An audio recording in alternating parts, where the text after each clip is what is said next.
Fala, moradores! Olha, a honra de eu estar recebendo essas pessoas lindas aqui, que estão candidatas ao pleito de deputado estadual. Duas pessoas com bastante conteúdo para informar, e você vai ter conteúdo de qualidade hoje, pode ter certeza. Você está vendo aí as regras do debate. É importante que você saiba que não pode dedo no olho, não pode chute no pé, nem nada de ofensa à mãe. Tá tudo aqui dentro da liberdade de expressão, mas com sabedoria. E com certeza esses dois, eles terão toda a sabedoria para conduzir esse debate. Quem são eles, Salomão? Fala, Glauber. Boa noite, moradores. Junto nesse especial debate Morada Talk, vamos ter o prazer em receber, Glauber, ela, a Maria Bertotti, que é uma sucesso, uma professora, isso aí, candidata a deputado estadual, e também nosso amigo, doutor Zema, pelo Solidariedade, e ela pelo PSOL. Vamos que vamos, Glauber. É com você aí, hein? Tá aqui, abrimos aqui com a presença desses dois. Doutor Zema, duras verdades. Boa noite. Boa noite. Maria Bertotti também tem o seu slogan também. Ele tem o dele, é duras verdades. A gente já teve vários slogans. Nessa campanha, a gente tá pelas mulheres, pela educação e pelo desenvolvimento do Rio de Janeiro.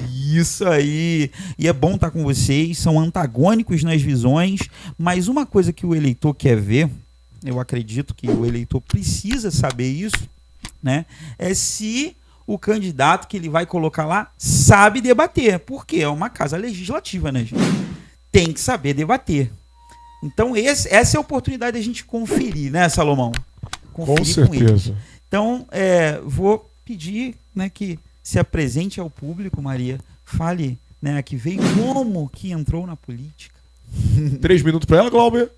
3 minutos para ela. 3 minutos para ela. Tá rolando aqui também. Nossa tela aqui, ó, rolando.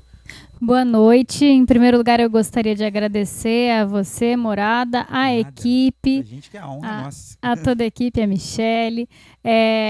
Gente, obrigada pelo convite. Obrigada, Zema, por estar aqui conosco e o pessoal que veio também com a gente dar um apoio e um suporte.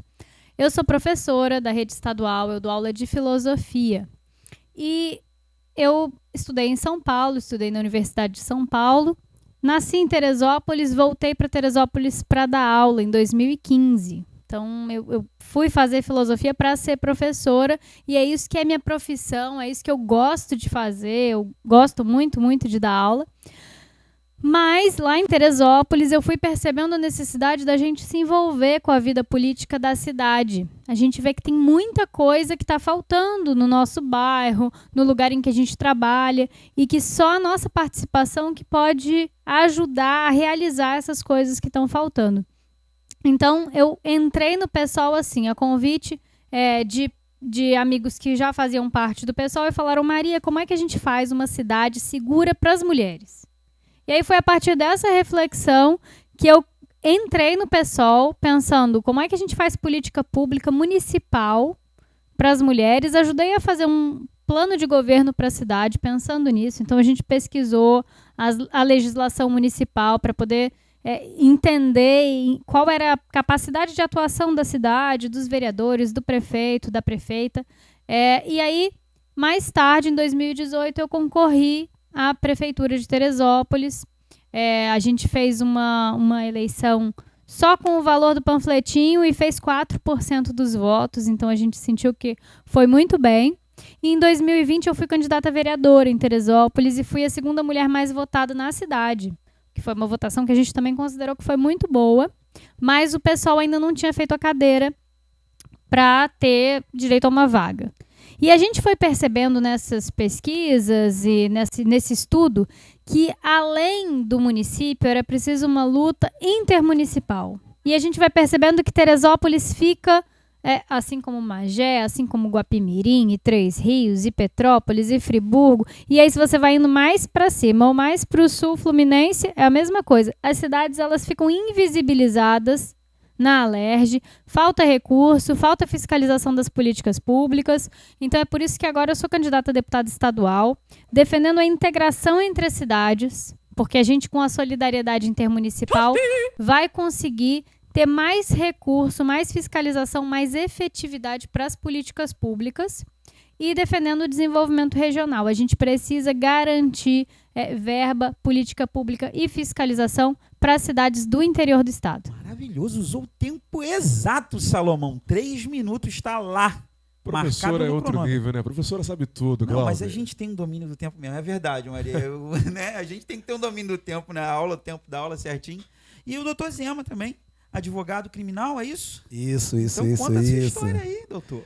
Bom, primeiro também quero agradecer aí o convite. Senti assim muito honrado. Que casa maravilhosa, que é tudo lindo, tudo legal, tudo perfeito. Obrigado. Muito bom mesmo. Sou magéense, sou de Fragoso, Magé. Olha aí, Então, Zé. ver uma casa tão bonita aqui na minha cidade realmente é muito bom. Bom, eu sou o Zema, te trago verdades, duras verdades. A maioria das pessoas estão na mídia social, como costumo dizer nas ruas, né? Já viram minha cara preta por aí em algum lugar, seja no TikTok, no Instagram, no Facebook, no Zap. Então a gente está ali levando o que eu chamo de duras verdades. Sou advogado criminalista.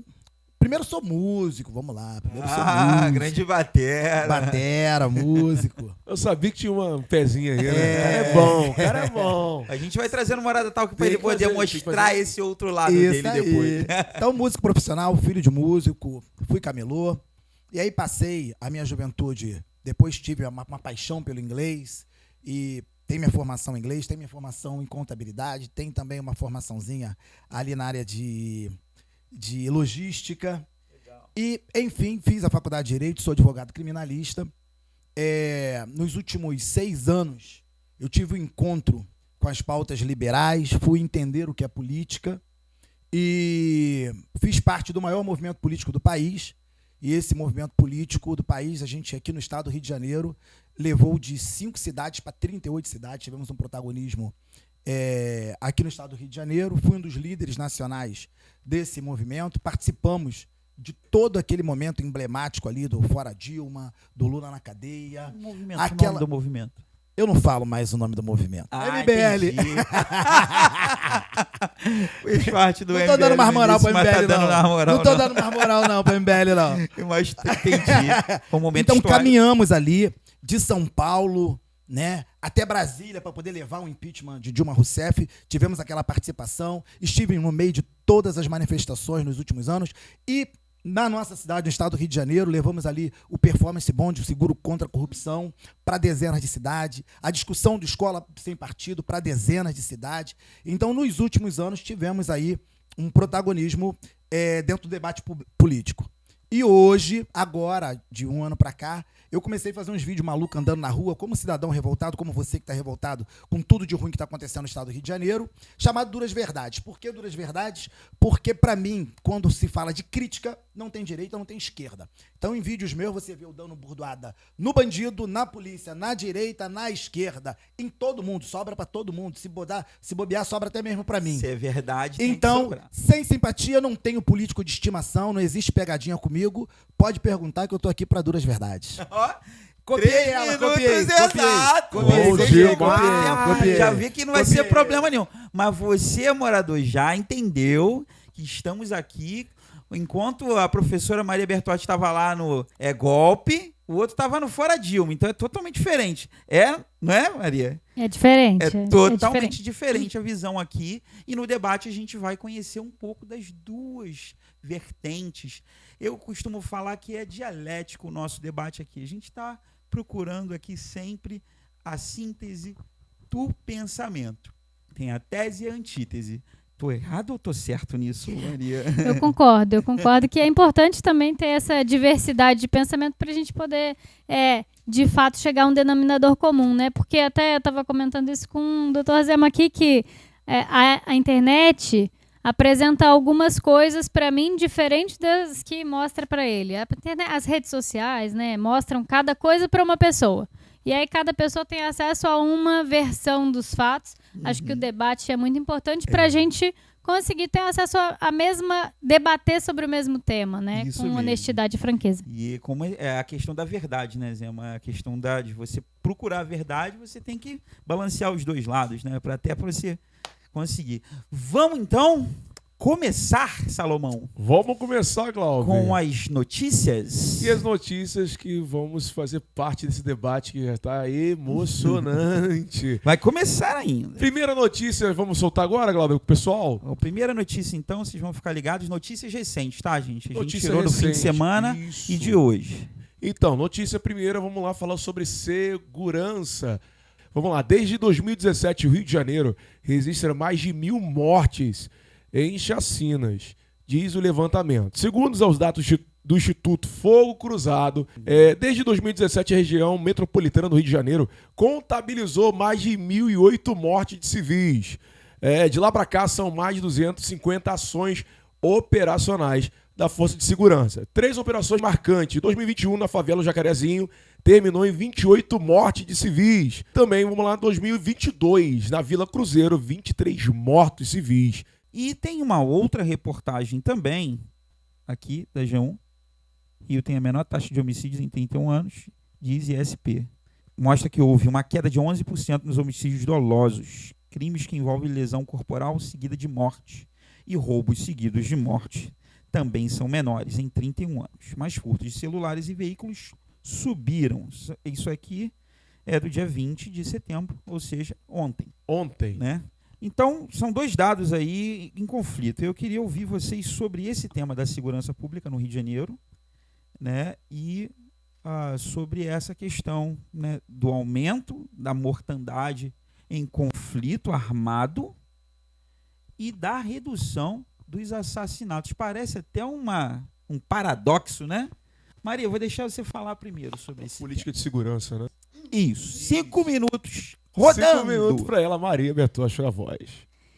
Então, você vê 2 notícias que, como você disse, são contraditórias, né?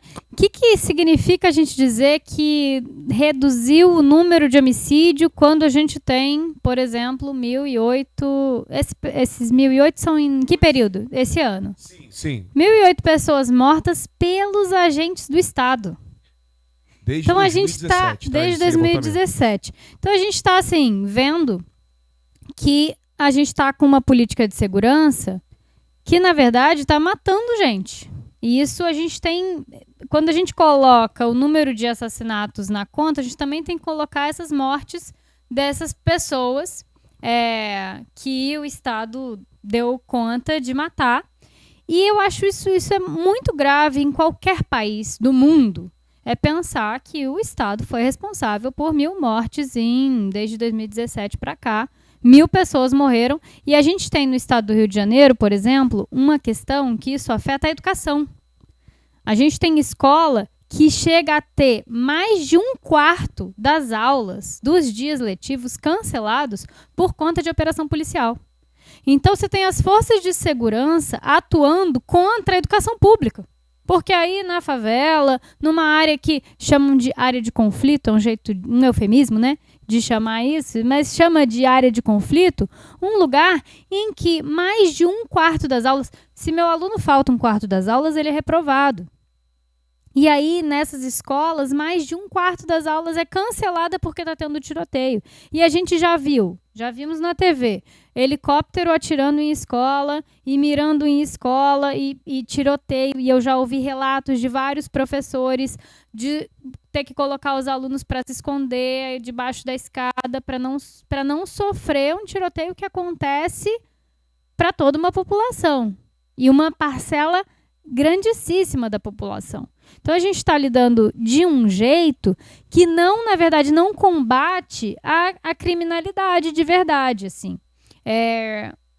A gente, para pensar, por exemplo, a questão, né, para a gente pensar o problema da segurança no Brasil, a gente tem vários métodos de lidar e, de fato, a gente tem que diminuir o número de assassinatos, de latrocínio, o número de furto, roubo e etc. Como é que a gente faz isso?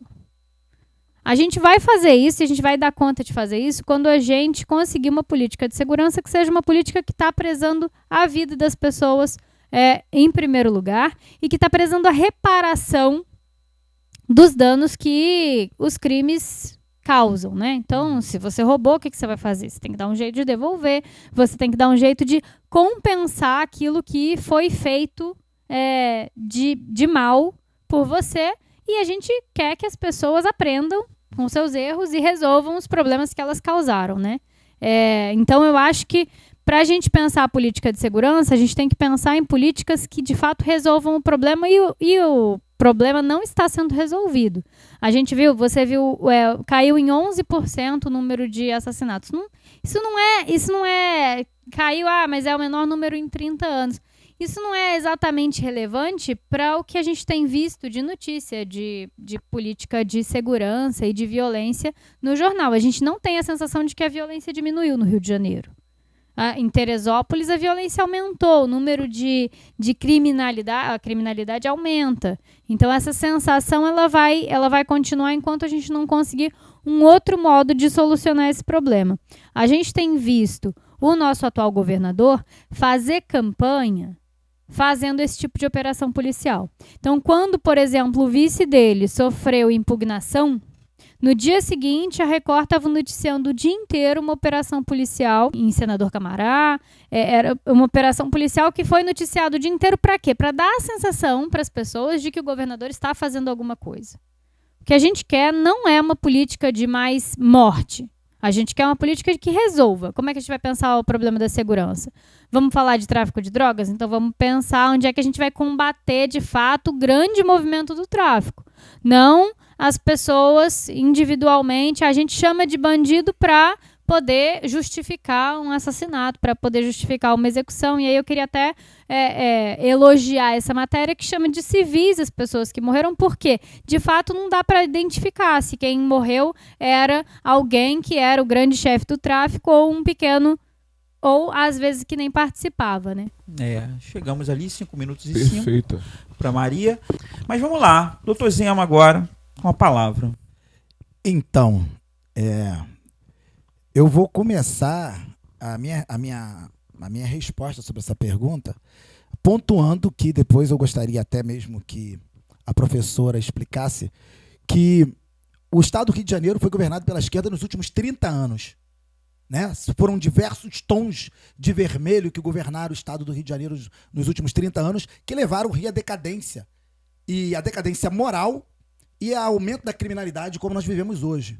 Não tivemos governo de direita, o que tivemos agora foi o Witzel, que foi um péssimo governo, debati com ele agora recentemente, um péssimo governo, e a esquerda protagonizou o combate à corrupção e o combate à criminalidade no Rio de Janeiro, e o resultado é exatamente o que nós temos hoje, né?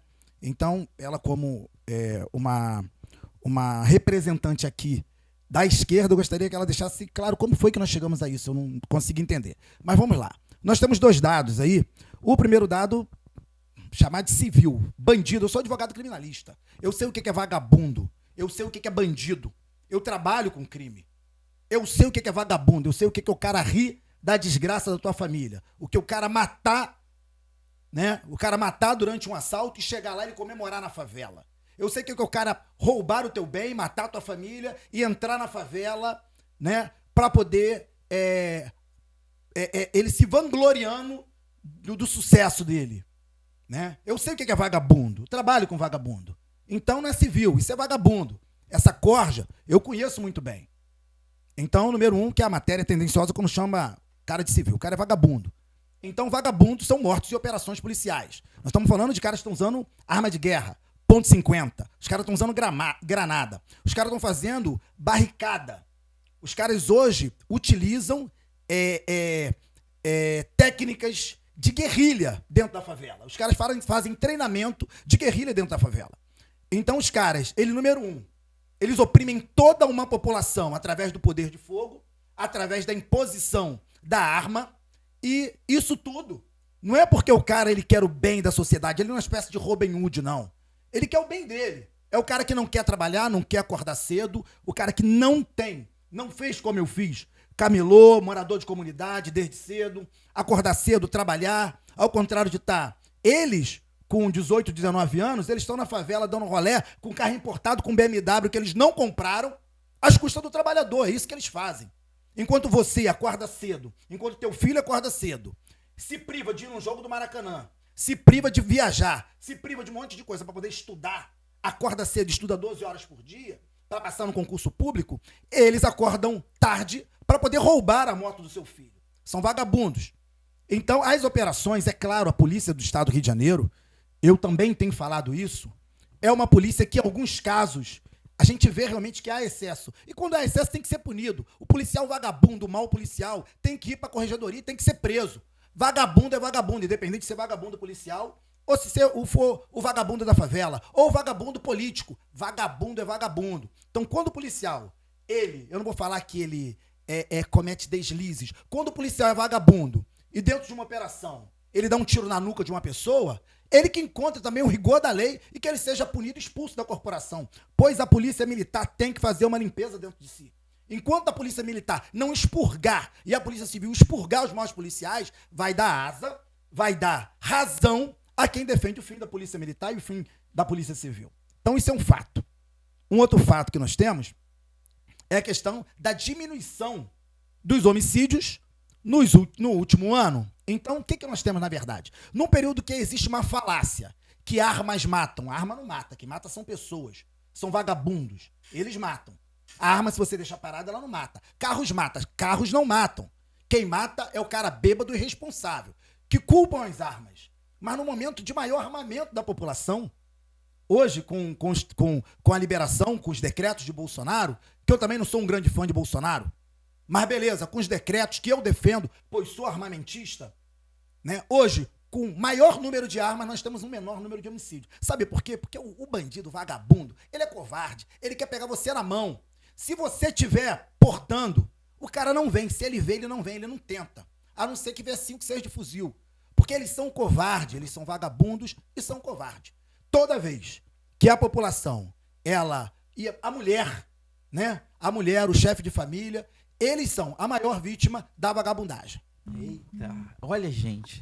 Tá pegando fogo, A minha Glauber. impressão agora, a gente que dá aula vê os alunos, né, achando que é cada vez mais natural, né, ser integrante do tráfico. Eles conversam entre eles na sala de aula. E isso me deixa desesperado. Porque parece que a sociedade está saindo do controle. Entende? E aí, eu ainda vou ficar mais um pouquinho desse tema, porque eu queria 2 minutinhos para cada um só para responder a seguinte pergunta. Como a gente dá uma resposta para a sociedade que não leve uma geração? Uma resposta imediata em relação à criminalidade, para que os criminosos entendam que algo mudou. Porque a gente gosta da resposta da educação. Mas a educação, ela é para a geração, né? E a sociedade está clamando uma resposta hoje. Qual seria a melhor resposta? Pode falar, Maria. 2 minutos para Maria. A resposta da ameaça, ela não funcionou. Não funcionou porque a gente pode pensar assim, né? Os crimes contra as mulheres, os feminicídios, eles aumentaram. O número de violência contra a mulher aumentou nos últimos anos. Então, a ideia de ameaça, vamos aumentar a pena, isso não funciona. Não funcionou. Já fez água isso aí. Agora, o que a gente está vendo ao mesmo tempo? Ao mesmo tempo, as pessoas têm cada vez menos perspectiva de emprego. Meus alunos, eles não pensam que eles vão se aposentar e viver tranquilos um dia na vida. Porque não sabe nem se vai ter emprego. Eu tenho alunos saindo da escola e para trabalhar e dizendo assim para mim, professora, a escola vai estar aqui depois, o emprego eu não sei. Olha que situação que a gente chegou e que a gente está. E aí, quando um aluno, um jovem, esse ano um menino de 17 anos, estudante de uma escola estadual, foi assassinado pela polícia. A polícia falou que ele tinha uma arma, disseram que ele não tinha. O pessoal que estava lá com ele falou que ele não estava com arma. E aí esse debate todo, se não era traficante. Se tinha traficado. Ele podia ter feito um movimento no tráfico pode ser para ajudar a família, pode ser para comprar um tênis, pode ser para o que for. Não se trata de passar a mão na cabeça, se trata de, a gente acha que a gente vai combater o tráfico matando os meninos que estão vendendo droga? Não é assim. Se a gente quiser combater o tráfico mesmo, é caminhão, é navio, é helicóptero. É assim que a gente combate o tráfico. Agora, isso é uma questão. Trabalhar para o tráfico, numa sociedade em que as pessoas não têm perspectiva de emprego, eu pergunto na sala, quem quer ser professor? Ninguém quer ser professor, não ganha nada. Ah, mas não respeita o professor, nem o Estado não respeita. A gente não ganha nem o piso nacional do magistério. Então, assim, você tem uma descrença da população no futuro e aí todo mundo fica sem perspectiva. A única saída, a única solução que as pessoas veem é a violência, é a ameaça, é a gente ficar brincando de se ameaçar e de botar medo uns nos outros. Eu acho que essa não é a saída. Beleza, em 2 minutos e 15 ela conseguiu responder. Doutor Zema, 2 minutos e 15 para ti também. Então, ela falou dos meninos, né? Engraçado que nas comunidades as pessoas falam que é os meninos. Conheço esses meninos, sei bem. Na verdade, o que acontece, na real, é que sim, a educação é a chave para a gente mudar o país para os próximos 30 anos. Talvez para as próximas 2 gerações. Uma mudança a longo prazo. A educação é a chave. Mas como não dá para a gente poder esperar a minha filha, a sua filha, o seu filho, não dá para poder esperar esse resultado dos próximos 30 anos, nós precisamos de políticas agora para poder mudar. E a impunidade. O que acontece no Brasil? O Brasil é o país da impunidade. Eu fiz um vídeo, vocês podem ver na mídia social, que eu encho um balão e vou falando o quanto nós perdemos, o quanto o estatuto da impunidade no Brasil, ele é gigante. Então, hoje, a progressão de regime, hoje, a não persecução penal, hoje, as próprias penas substitutivas, hoje, o cara, ele recebe a pena, mas a pena é abrandada, que o resultado final não é uma punição efetiva. Então, eu te pergunto, quem tem medo do lobo mau? Os presídios hoje são verdadeiras comunidades, que você vive como você vive aqui. O cara se adequa ao convívio, porque lá tem televisão, lá tem visita íntima, lá tem sexo, lá tem comida, o cara não trabalha. Então aquilo ali é uma comunidade. O cara passa um tempo numa comunidade como se você passasse um tempo numa ilha deserta, numa ilha, junto com uma rapaziada, e daqui a pouco você volta mais escolado ainda para a sociedade. Então, no Brasil hoje, o risco, Roberto Mota fala muito bem disso, né? O risco hoje de você cometer um crime e ser descoberto é infinitamente menor do que o risco de você empreender e não dar certo. Ou seja, no Brasil, é mais lucrativo para você ser vagabundo do que ser empreendedor. Por quê? A cada 4 empresas que crescem, que nascem no Brasil, 3 quebram. Mas a cada 10 crimes, somente 1 crime tem solução. Então, por isso que realmente a rapaziada quer a vagabundagem. Eita, rapaz, duras verdades. Duras. Salomão, vamos pro próximo tema? Próximo tema, educação. Negócio absurdo que aconteceu em Realengo. Fala aí, Salomão. Então, pessoal, o próximo tema, educação, e realmente algo repugnante, né, Glauber? Mexe com a gente.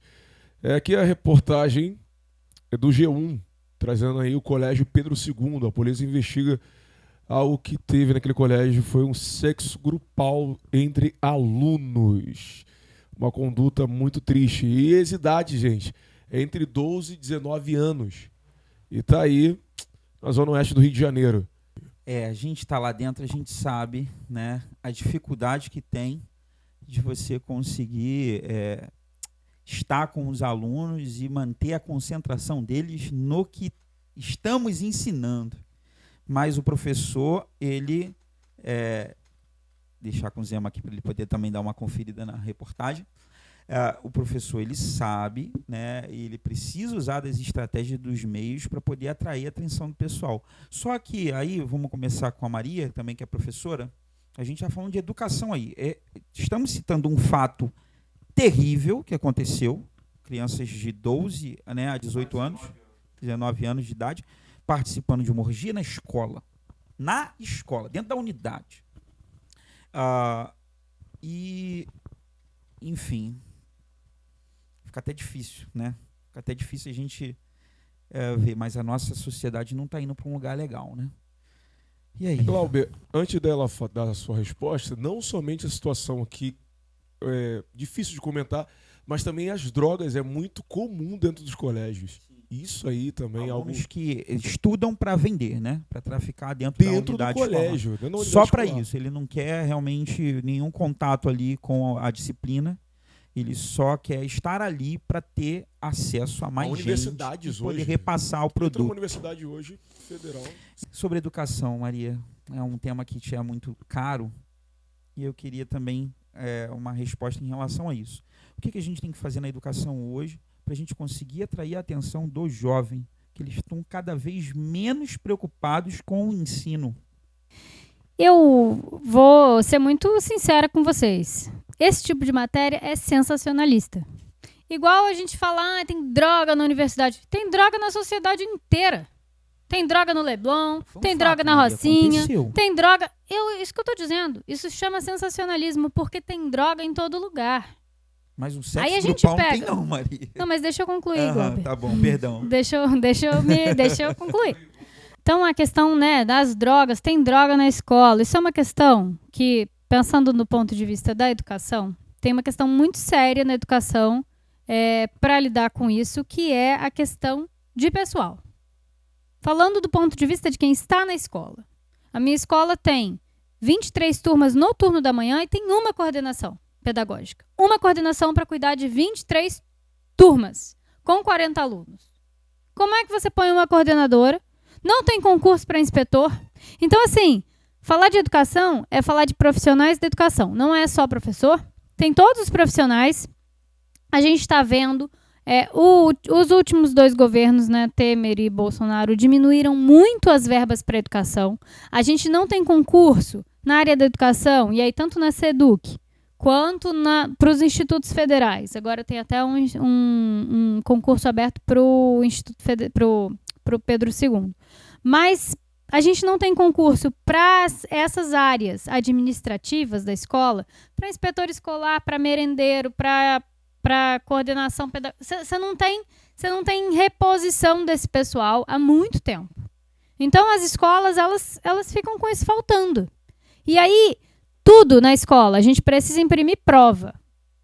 Esse ano na escola tá uma doideira, porque a gente chega antes para imprimir prova e tem uma fila de professores para imprimir prova, o que antigamente era feito pela reprografia. Você ia lá, botava sua prova, alguém imprimia, você entregava para os seus alunos. Você entregava as notas, alguém digitava e aí você dava sua aula.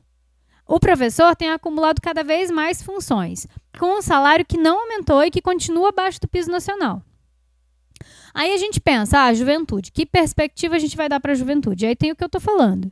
Se não tem perspectiva de formação e de emprego, o que você quer? Eu tenho 6 sobrinhos. O que eles vão fazer da vida? Meus sobrinhos tiveram condições de... Tem referência, tem a mim, tem os meus irmãos, tem gente que estava estudando e tal. Mas e os que não tem? E aí a gente vê... Eu tenho muitos alunos que cuidam dos irmãos. Então a gente fala, mas cadê a família deles e tal? São 11 milhões de mães que foram abandonadas pelos progenitores de seus filhos e têm que cuidar das crianças sozinhas. E aí tá trabalhando. E aí a vida tá ficando cada vez mais cara e cada vez mais difícil para a população brasileira como um todo. E aí o jovem ou a jovem tá lá sem perspectiva. A gente tem visto agora, no mês de setembro, o Amarelo é conhecido por um debate sobre a depressão. Os jovens não têm perspectiva e isso leva à depressão. Isso tem uma relação direta com a falta de emprego, com a falta de universidade pública, que tem diminuído muitos recursos também.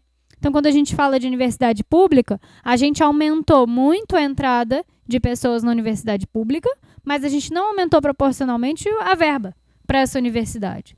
Aí você tem diminuindo o número da pesquisa, você tem diminuindo, quer dizer, as perspectivas profissionais das pessoas. As pessoas não pensam que estudar é um trabalho. Pesquisa científica, ficar lá estudando e tal. As pessoas não veem isso como trabalho. As pessoas não veem nem mais professor como trabalho. Às vezes a pessoa pergunta, você é professor, mas você trabalha com mais alguma coisa? Porque a pessoa não reconhece que dar aula é um trabalho. Então a gente tem, na verdade, uma falta de perspectiva. E quando eu falo que a questão da orgia, do sexo grupal ou das drogas, ela é um jeito de a gente não debater de verdade as mudanças estruturais que têm que ser feitas. Fizeram a reforma do ensino médio para quê?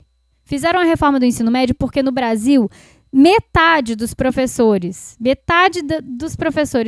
do ensino médio não é formado na matéria que leciona. Então, a pessoa é formada em história da aula de filosofia, a pessoa é formada em biologia da aula de química. E aí, é claro que o aluno não vai se interessar, porque a pessoa que está dando aula não sabe aquilo, às vezes. Realmente Porque não tem a formação. E aí, quando você faz uma reforma para tapar esse buraco, você vai começar a falar de assuntos que distraem as pessoas. O problema da escola é o que? É a droga, é a professora, não sei o que lá, o sexo grupal, etc.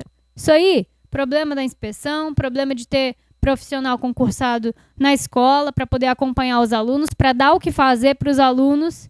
Acabou a prova, tem que ter o que fazer, tem que ter biblioteca, tem que ter coisa para fazer na escola que não seja porcaria. Agora, precisa debater de verdade quais são os problemas da educação. Falta verba para a educação e falta verba indo para o lugar certo. Falta valorização dos profissionais da educação. Ok, doutor. Matéria, né, complicada, um problema complicado. Deixo na tua mão agora a resposta. Então, mais uma vez, a gente está falando aí de educação, né? E quando a gente fala de educação no Brasil, a gente fala de uma educação paulo freireana. É isso, educação no Brasil é isso. Quando a gente fala de educação, a gente fala de Darcy Ribeiro. Então a gente não está falando de uma educação aqui que foi esculpida sobre o padrão conservador. A gente está falando de uma educação que foi esculpida sobre o padrão progressista. A gente está falando do fim da USPB, lembra? Da USPB, Organização Social Política Brasileira? A gente está falando do fim da educação moral cívica. A gente está falando disso. A gente está falando da lei das palmadas, onde o pai, hoje em dia, se der uma palmada, o conselho tutelar vem e leva teu filho. A gente está falando do aumento do progressismo dentro das escolas. Eu, morador de comunidade, nunca tinha visto maconha na minha vida. Eu fui ver maconha dentro da faculdade.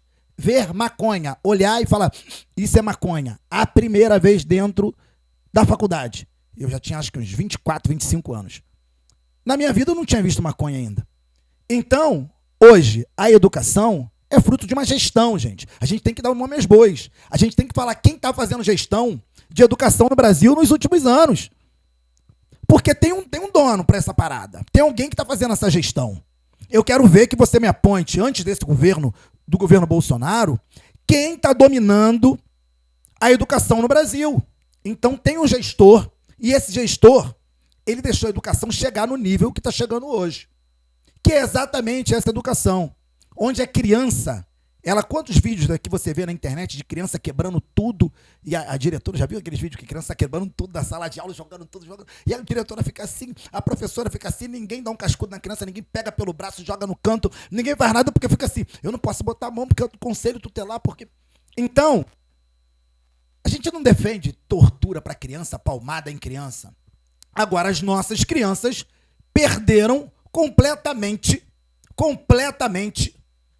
o senso.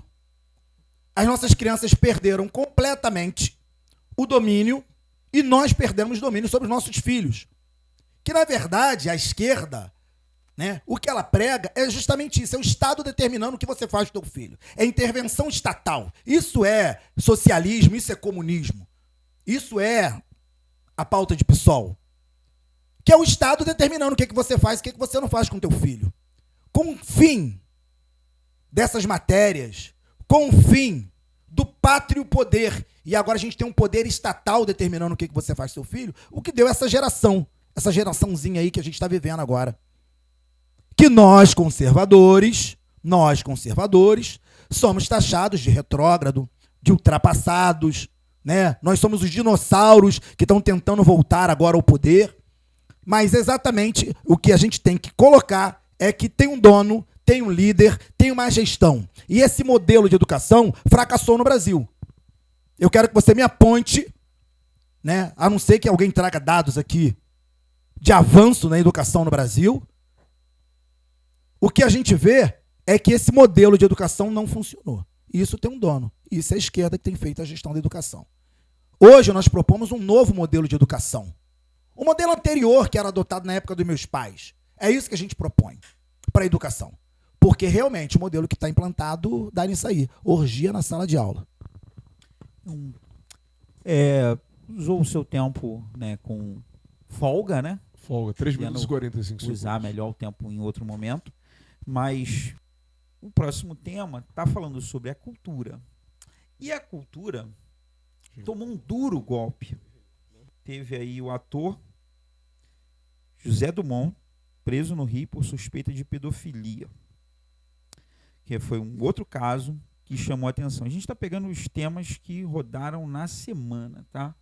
Sim, Glauber, essa reportagem aqui é da Globo. O Globo está trazendo referente ao ator José, suspeito de pedofilia, 72 anos.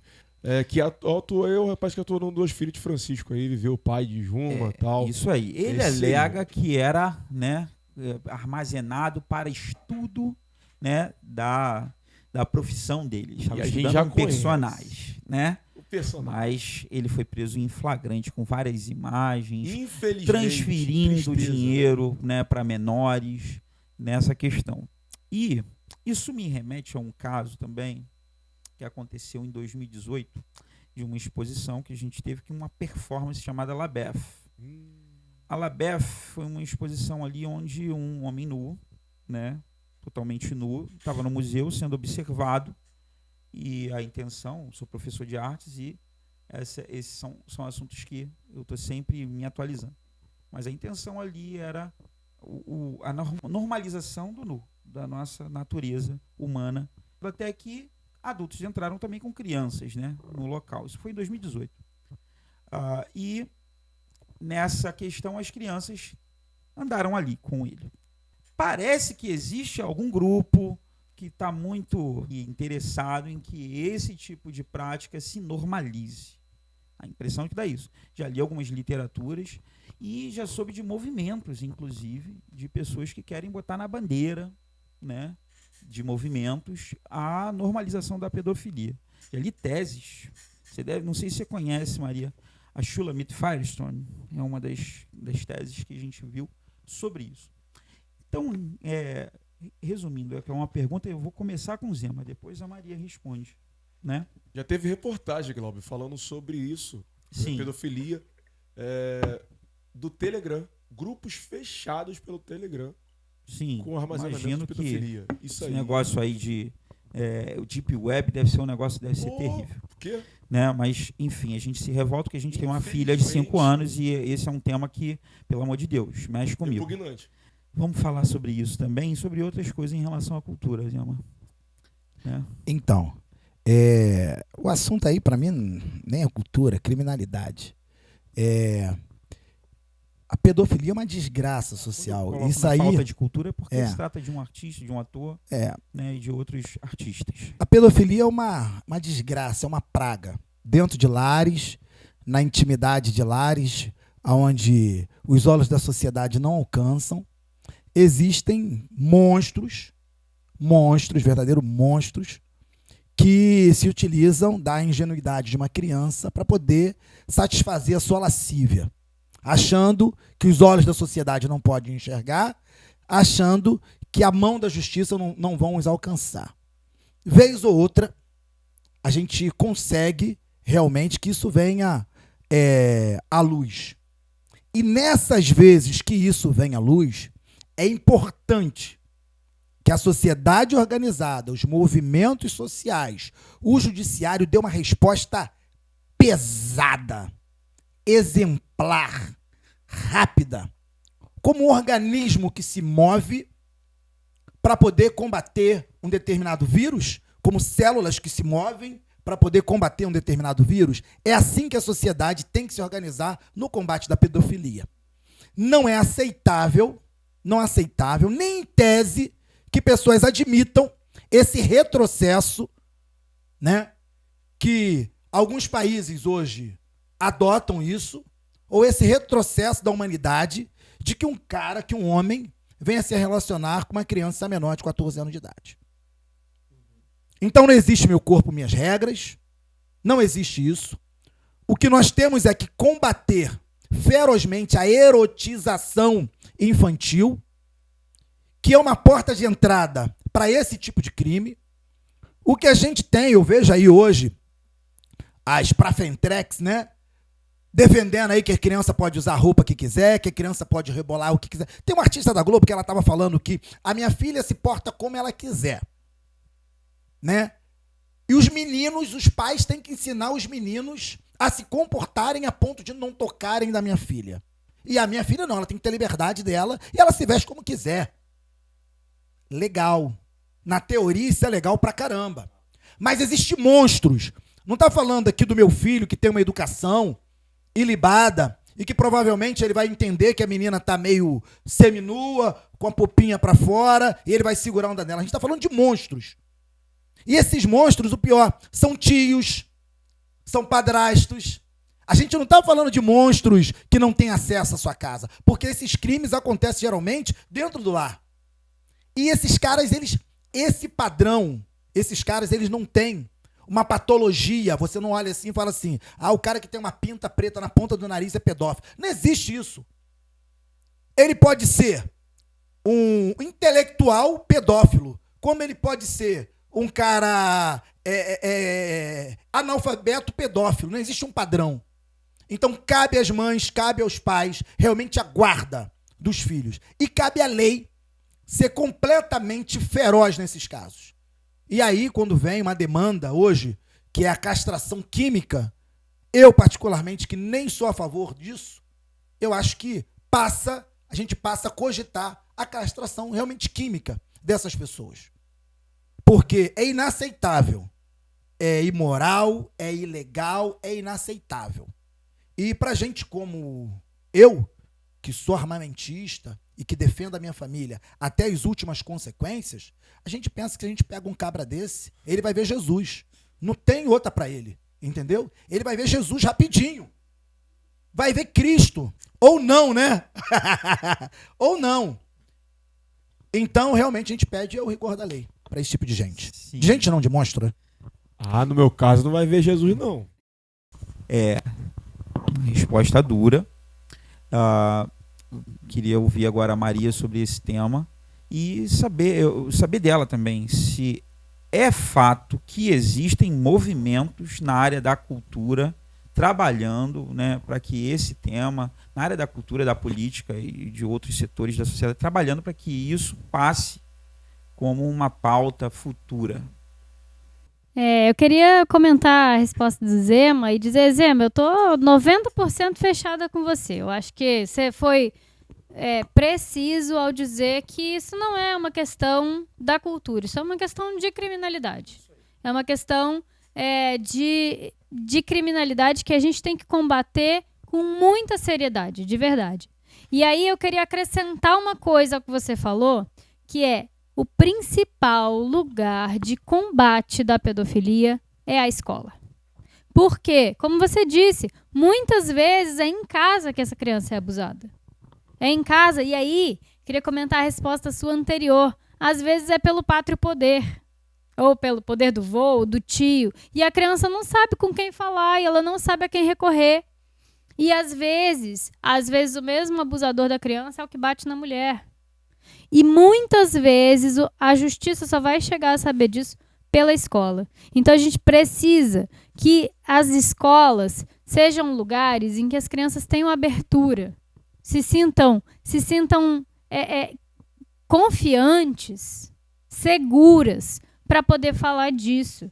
E aí é isso que a gente fala quando a gente diz que é preciso na escola cuidar das crianças para que elas possam levar esses casos para a escola e dizer, tia, aconteceu isso em casa.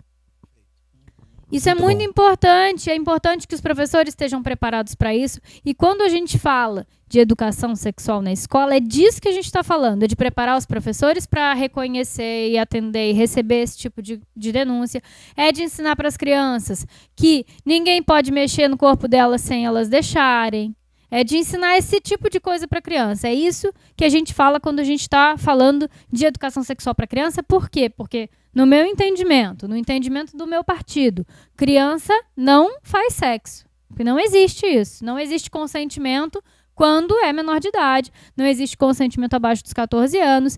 E aí a gente tem uma questão no país de casamentos de meninas menores de 14 anos. muitos casos de gravidez de meninas de menos de 14 anos. Isso não tem consentimento, isso é estupro. Então isso é, como vocês estão falando, é crime, é pedofilia, isso está errado. Isso não pode acontecer.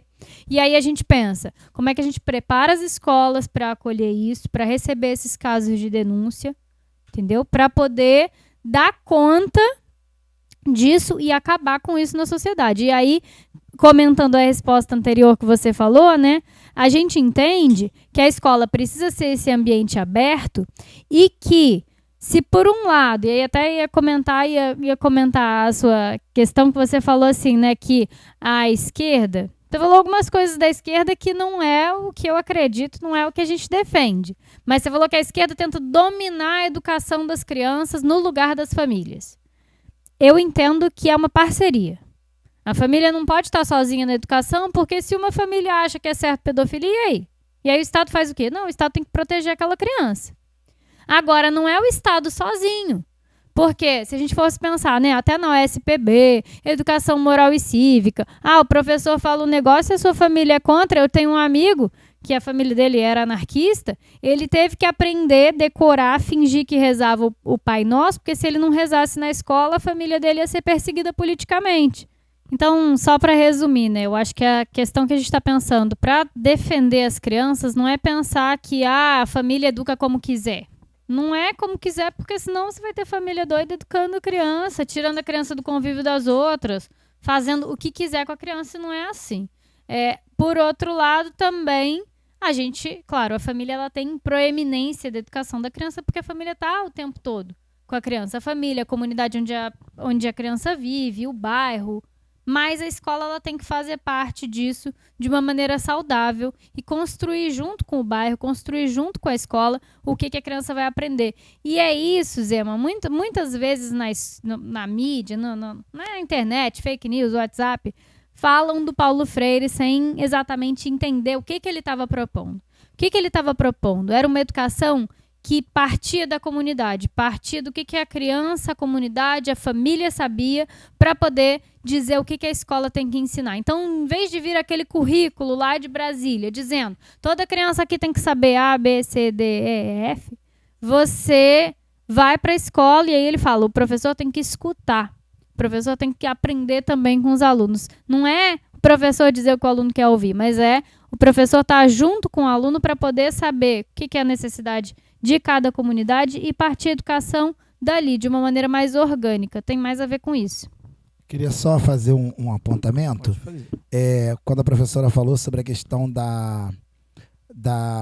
do abuso sexual. As pessoas gostam de usar essa palavra abuso sexual, eu quero dar uma corrigida nisso, que na verdade o termo abusar é quando você tem direito a um uso e você abusa. Você me empresta o carro para eu poder ir a Magé e eu vou a São Paulo. Então eu abusei, porque eu usei além do que eu podia usar. Mas quando a gente fala de pedofilia e quando a gente fala da violência contra a criança, não é abuso, é violência. Porque você não tem direito nenhum de uso de nada, de nada. Então aí a gente não vai falar de abuso, a gente está falando realmente de violência. Então, eu acredito nessa máxima, que todas as vezes que a gente fala sobre criança, a gente tem que usar o termo violência. Nunca é abuso, ninguém tem direito de uso de nada. Só isso. Gostei bastante desse tema aí, né? Embora seja um tema... Vamos sair dele, Salomão. Pesado. Vamos, porque ele é pesado. Vamos puxar um outro tema aí. Claro, gente, a gente está falando aqui de temas importantes que a gente está discutindo, né?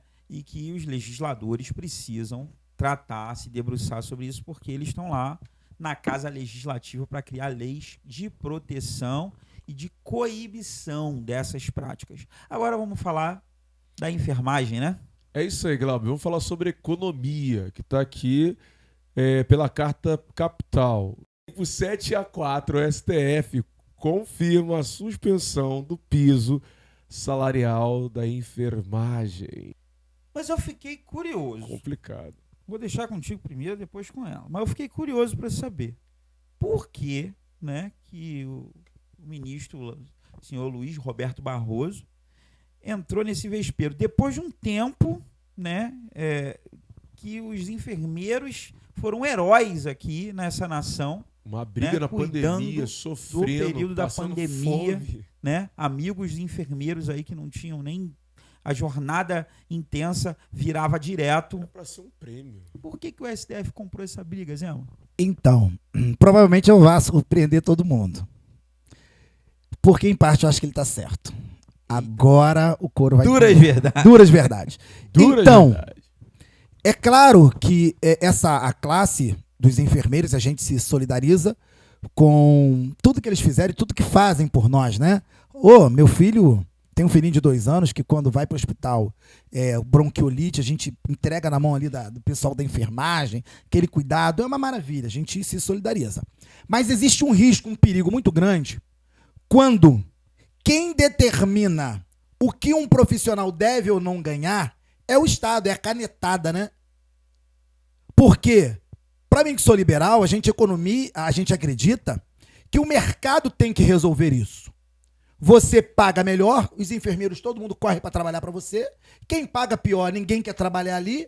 E aí ele é obrigado a aumentar o salário para que as pessoas queiram trabalhar ali, porque senão ele vai ter os piores profissionais e os melhores profissionais vão migrar para o melhor trabalho. O mercado ele resolve isso. Quem paga mal é como um restaurante que tem a comida ruim, ninguém vai. Tem que melhorar a comida, ou senão ele vai quebrar, ou senão ele vai falir. Então o mercado, a competitividade... O livre mercado, ele resolve isso. Demora um pouco, demora um pouquinho mais, um pouquinho menos, mas ele acaba ajustando isso. Quando o poder público, quando o presidente, ele vai numa canetada e fala, não, essa galera aqui tem que ganhar R$1.000 a mais. Estou dando um exemplo, só para fazer uma conta redonda. Legal. Legal para os funcionários dele, para os servidores públicos federais, porque ele tem caixa para poder bancar aquilo ali. E, na verdade, também temos que ver que o Estado... ele não faz dinheiro, ele não gera dinheiro. Ele vai pegar e vai tirar um dinheiro da infraestrutura, ele vai tirar o dinheiro da educação, ele vai tirar o dinheiro de algum lugar. Ou vai meter Pra a mão poder- no nosso bolso, tirar mais Ou vai imposto. aumentar mais imposto para poder bancar a farra, a gracinha eleitoral, num período eleitoral de aumentar o piso de uma categoria. Beleza, top, o presidente vai lá e deu a canetada. Só que ele não está perguntando para quem está lá na ponta, que é dono de clínica, se o cara aguenta aumentar o salário de R$1.000 de todo mundo. E aí o que acontece? Acontece que aconteceu. Nós tínhamos clínicas, por exemplo, que cuidava de idosos e eram enfermeiros. E aí falou, agora o salário do enfermeiro ficou muito alto, então agora é melhor contratar um cuidador de idosos e mandar o enfermeiro embora. Então aí começa a ver as demissões, porque lá na ponta, o pequenininho, quem dá emprego, quem gera emprego para o país, não aguenta, não foi combinado com ele que a partir de agora ele não pode repassar o aumento e ele tem que pagar mais para aquele enfermeiro. Isso não foi combinado com esse cara. Não foi combinado isso com o empresário. O governo, numa canetada, ele pegou e resolveu. Não, aquela categoria precisa aumentar, precisa receber mais. E é isso que o governo faz. Isso eu chamo da pata do Estado. Quando o Estado ele pega a pata dele e coloca na iniciativa privada, sempre dá rebu. E aí o Agora, STF foi lá e pro Estado, é muito fácil pegar e fazer isso. Porque eu tenho caixa, eu pego lá, jogo manobra daqui, jogo pra cá, né? Orçamento secreto, jogo daqui. Ela gosta. Aí é mole. Mas isso não é combinado. Então, eu como um liberal, eu entendo que o governo é muito perigoso, porque hoje o governo está fazendo isso com o enfermeiro. Amanhã ele vai fazer isso com os militares, porque gosta dos militares. Aí o PT entra, vai fazer isso com os professores. Aí dane-se as escolas particulares. Cada um vai dar o seu jeito, porque ele agora aumentou o piso nacional do professor. E o outro aumenta isso, e o outro... Cada um vai puxar a sardinha pro teu lado, sempre dando a canetada. Então isso é muito perigoso. Pode ser bom para minha categoria, se eu for incluso, se eu receber esse aumento, pode ser maravilhoso. Se eu gosto de enfermeiro, que maravilha. Mas é um perigo. Eu não estou dizendo que tinha que revogar, mas eu estou falando do perigo que é quando o Estado começa a se meter na iniciativa privada. E aí não é uma incongruência o STF está sempre aumentando o salário dos juízes, hein, Maria? Agora estreitou. Interessante isso aí que acabou de falar, né, Galvão? Acabou de citar algo muito interessante. Não é que não seja ruim para todos, é algo bom. Só que tem que ter um estudo antes para saber como que vai ser essa coisa da... né? O impacto lá na Isso, ponta. o impacto. Mas vamos lá, Maria. Contigo agora o tempo. O piso nacional da enfermagem, ele foi amplamente discutido e foi aprovado no Congresso. Essa é uma questão. Ele foi aprovado no Congresso. Então, politicamente, ele estava definido.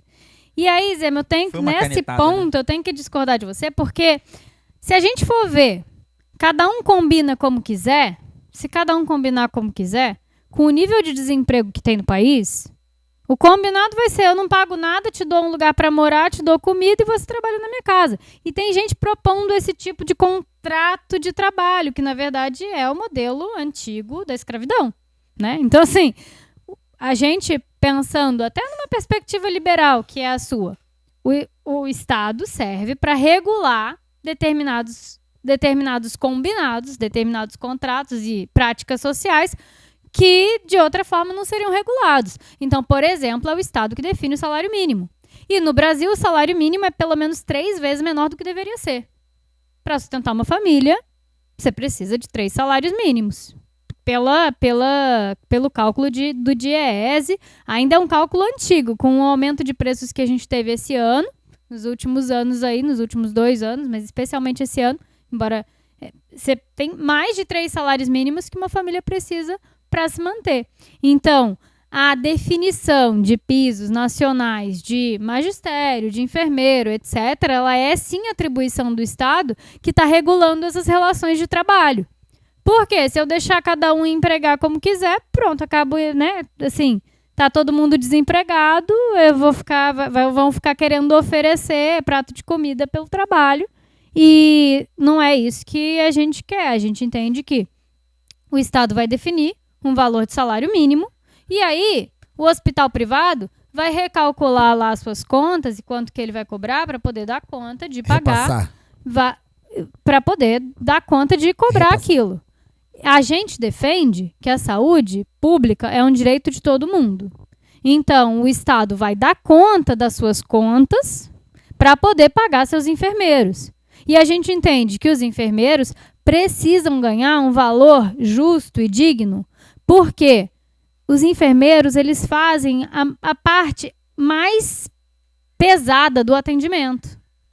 E o atendimento de melhor qualidade. O melhor jeito de se prevenir violência obstétrica, não sei se vocês estão familiarizados com o que é isso, mas todo tipo de violência feito contra a mulher, no momento do parto ou no pós-parto, a melhor maneira de prevenir a violência obstétrica é com o enfermeiro obstetra. Então, assim, são as enfermeiras, e aí, falando em atrocidades, né? A gente teve o caso do médico que violentou a moça enquanto fazia uma cesariana nela. Eu sou advogado de uma dessas moças, contra o médico. E aí, as enfermeiras que conseguiram gravar. E aí a questão, enfim, estavam querendo dizer que não era uma prova válida e tudo mais, mas foi o esforço das enfermeiras para gravar isso contra o médico. A gente vê no Brasil, em todas as cidades, em Teresópolis, mas em todas as cidades que eu vou e com todo mundo que eu converso, a gente vê que tem um grande lobby dos médicos. Toda cidade é assim. Tem um lobby dos médicos, às vezes eles estão lá no SUS dizendo que faz o plantão inteiro e não faz. Então a gente muitas vezes vê quem trabalha de verdade, mais mesmo, e sustenta a saúde pública ou a privada no país, são os enfermeiros e as enfermeiras. E aí, o piso não era só dos enfermeiros, era também dos técnicos, dos auxiliares.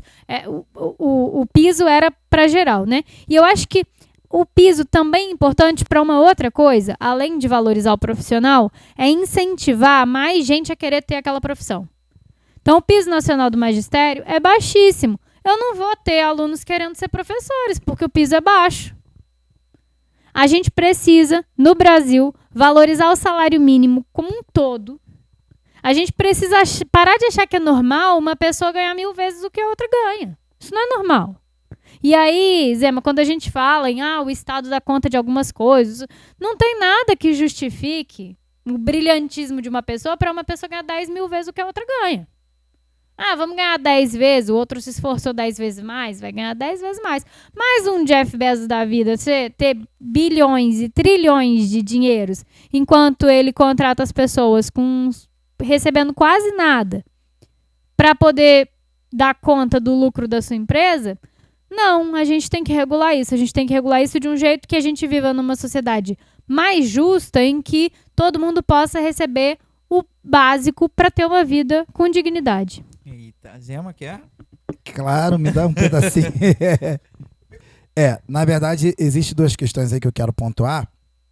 A primeira delas é o seguinte.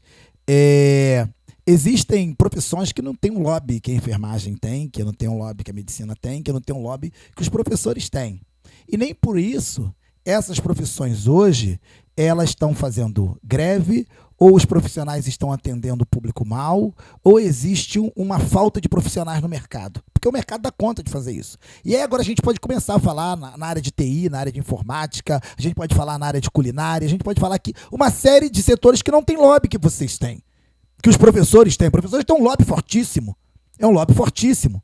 Tudo bom, a educação é um dos pilares do país, mas existem profissões tão importantes quanto que não tem um lobby. E aí eles não conseguem esse tipo de piso nacional, não consegue esse tipo de atenção. Então o mercado ele dá conta disso. Ele sempre dá conta disso. Mas eu entendo o seu posicionamento. Eu quero falar agora sobre a questão de Jeff Bezos que ela falou, né? Na verdade, existe uma falácia. Como se o dinheiro fosse algo escasso, que ele sempre tem que ir de um lugar para o outro, como se para alguém ficar milionário, muitas pessoas tivessem que ficar pobre.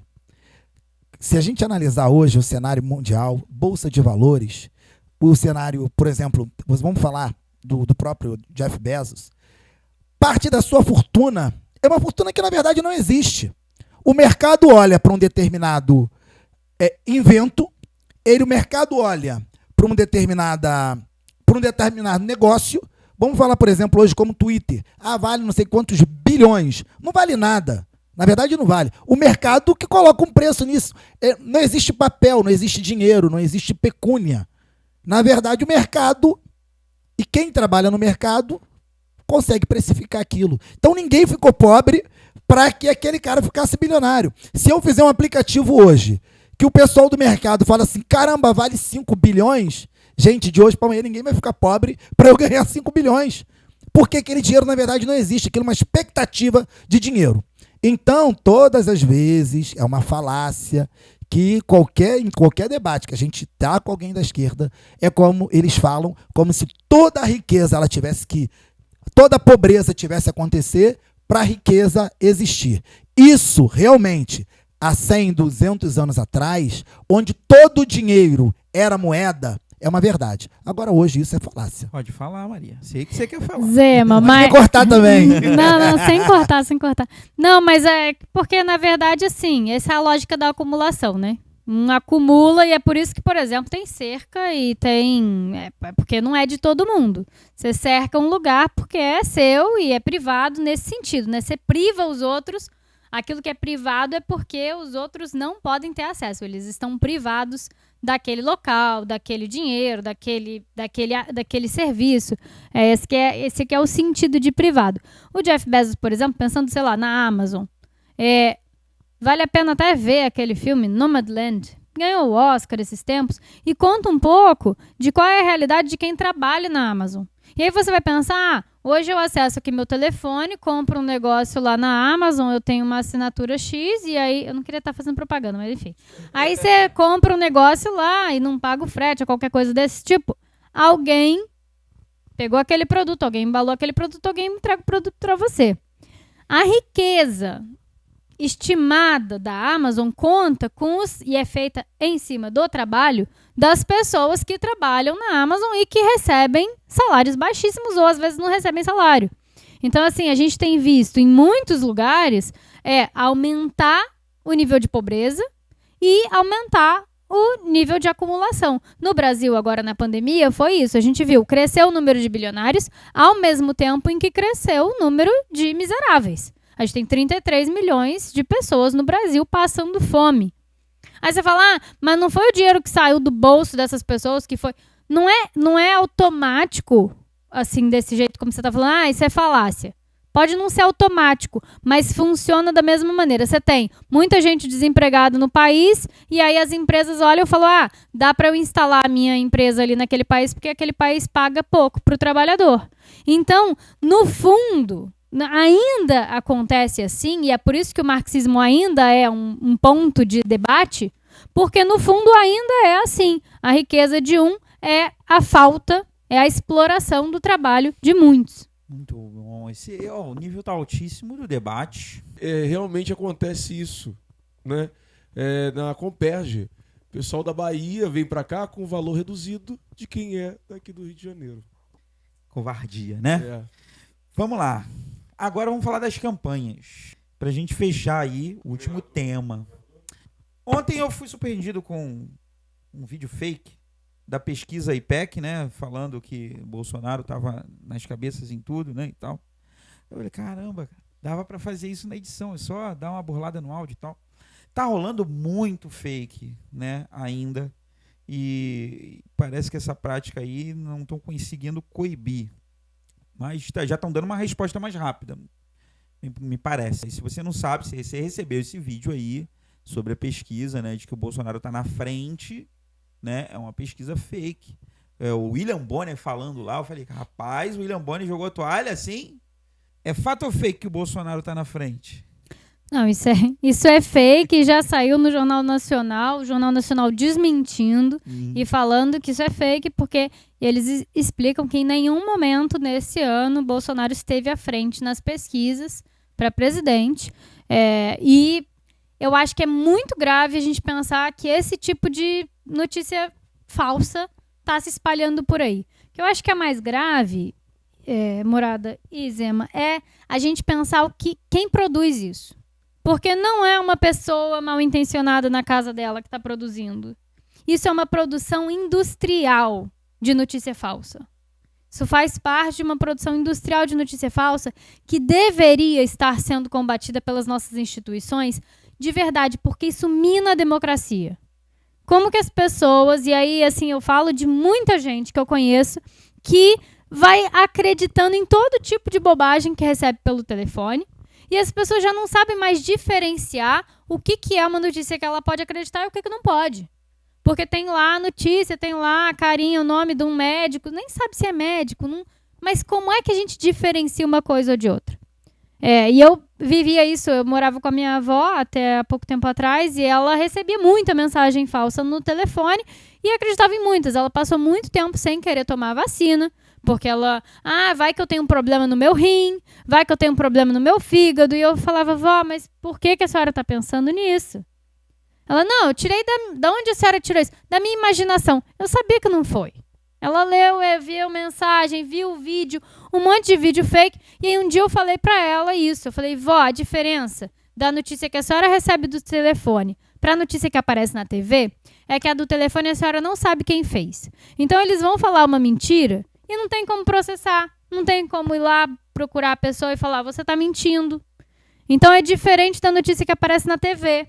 Por mais que a gente que é da esquerda, a gente está dizendo, a TV atende a interesses financeiros grandes, a TV não está dizendo necessariamente o que interessa aos trabalhadores. A gente está dizendo isso há muito tempo. Mas, na TV, se o jornalista conta uma mentira, no dia seguinte ele tem que ir lá e falar, olha, eu disse isso aqui é uma mentira. Por quê? Porque o jornalista, o jornal tem uma empresa, tem um CNPJ que pode ser processado, que pode sofrer um processo e que vai ter que oferecer o direito de resposta diante de uma mentira que foi dita. Então, na TV, por mais que a gente possa desconfiar do viés, do tipo de notícia, por que noticiaram aquilo, por que noticiaram daquele jeito, na TV eles não vão pegar uma pesquisa e fraudar os números. Por quê? Porque senão vão processar a TV depois.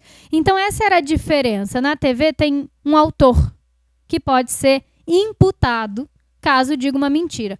No telefone, você recebe, e a minha avó recebia todo tipo de vídeo, eu perguntava de quem a senhora recebeu isso? E ela falava, não sei, recebi aqui no telefone.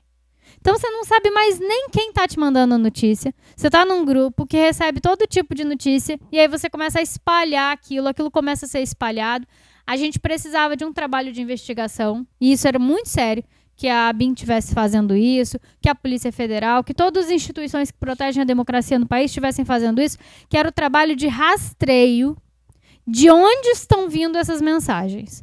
A gente tem, eu já li algumas coisas e tem algumas suposições de que essas mensagens, elas vêm, a maioria delas, vem inclusive de um setor do Exército que trabalhou antes da eleição de 2018 na produção desse tipo de mensagem, desse tipo de fake news. Eu acho muito, muito grave quando a gente tem esse tipo de produção e espalhamento de mensagens falsas. Quando como você falou, né? Você estava falando aqui antes. No lugar de onde você veio, a sua palavra era empenhada, valia o que você é. Aí você tem um presidente, por exemplo, que fala mentira, sem ter vergonha de falar mentira. E todo mundo sabe que é mentira. Ele fala uma coisa, depois fala que não falou, depois fala outra. E tem filmagem. E tem a pessoa é filmada falando isso, e depois ela fala que é mentira, que ela não falou. Quer dizer, o presidente que a gente tem hoje não tem palavra. Isso é muito grave. Isso afeta a confiança das pessoas em todos os políticos. Isso afeta a confiança das pessoas na eleição. Isso afeta a confiança das pessoas no número que vai sair lá na urna e no resultado da eleição. Então, eu acho que isso é uma questão que a gente tinha que combater muito, muito seriamente, a questão das fake news, não como se fosse uma pessoa ou outra fazendo, não é culpa de quem repassou sem ver, é ver realmente quem que está produzindo e atingir o centro dessas cadeias de produção de fake news e responsabilizar quem está mentindo. Não pode mentir e ficar impune, não. Eita, e aí, Zema? Então, eu quero começar. Eu quero começar de trás para frente.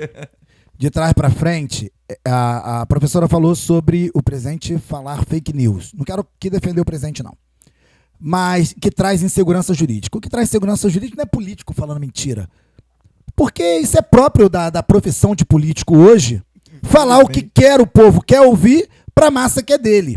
O problema é você ter um Supremo Tribunal Federal que tem um entendimento numa semana e na outra semana muda o entendimento com base no chamado livre convencimento, e isso torna-se insegurança jurídica. Quando nós temos uma instituição como o Supremo Tribunal Federal, que aí sim é uma instituição que ela não deveria mudar de entendimento da maneira que lhe convém, de acordo com quem está no poder.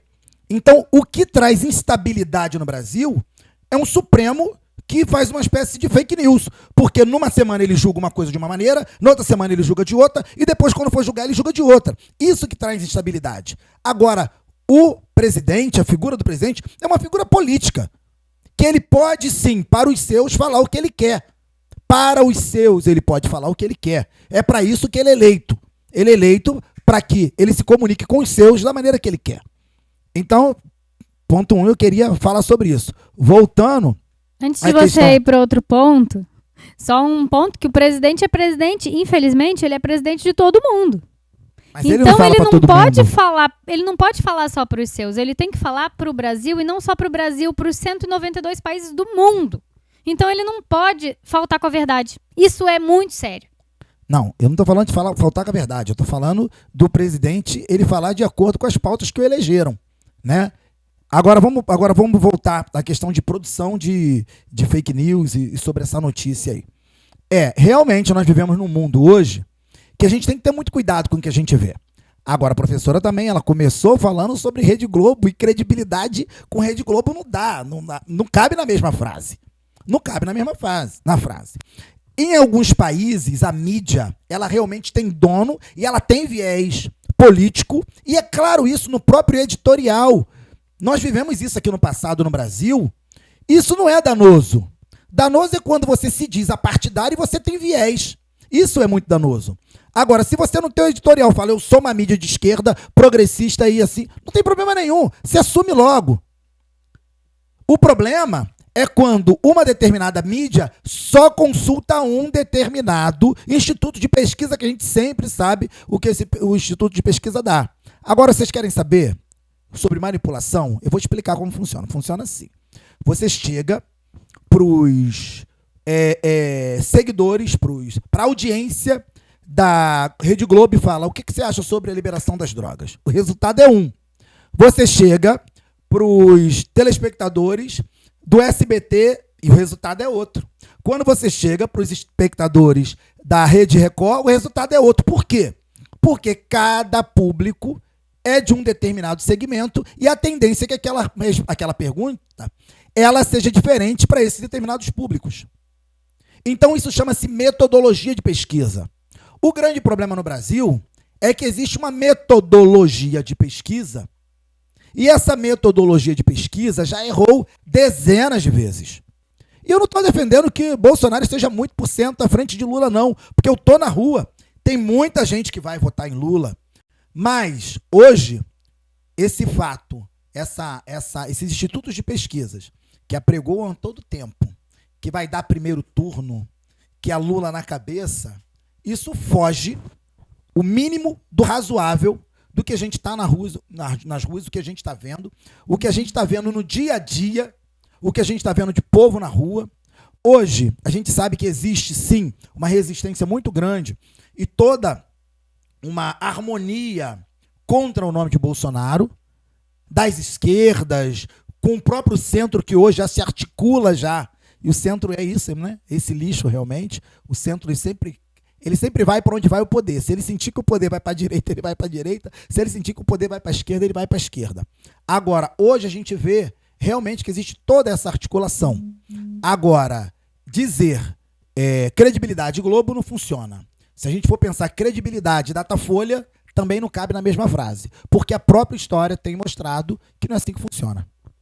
Eita. E vamos chegando ao tema final aí, né? Vamos chegando ao tema final. Salomão, o que você está achando do debate? Incrível, top.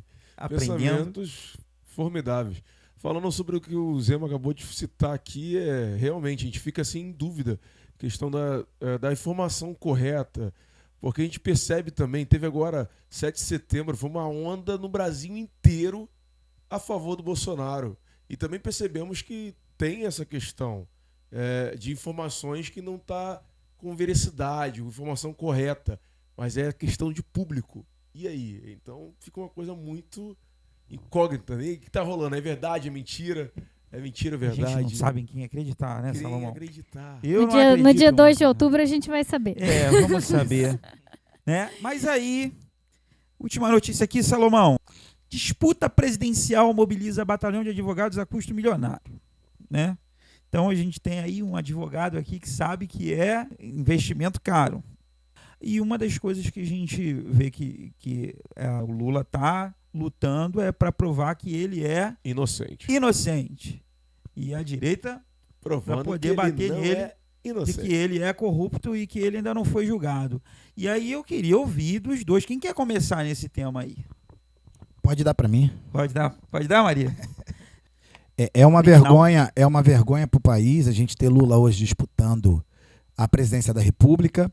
Foram 4 bilhões de reais devolvidos aos cofres públicos, dinheiro que não nasceu em árvore, dinheiro que foi devolvido, que foi delatado.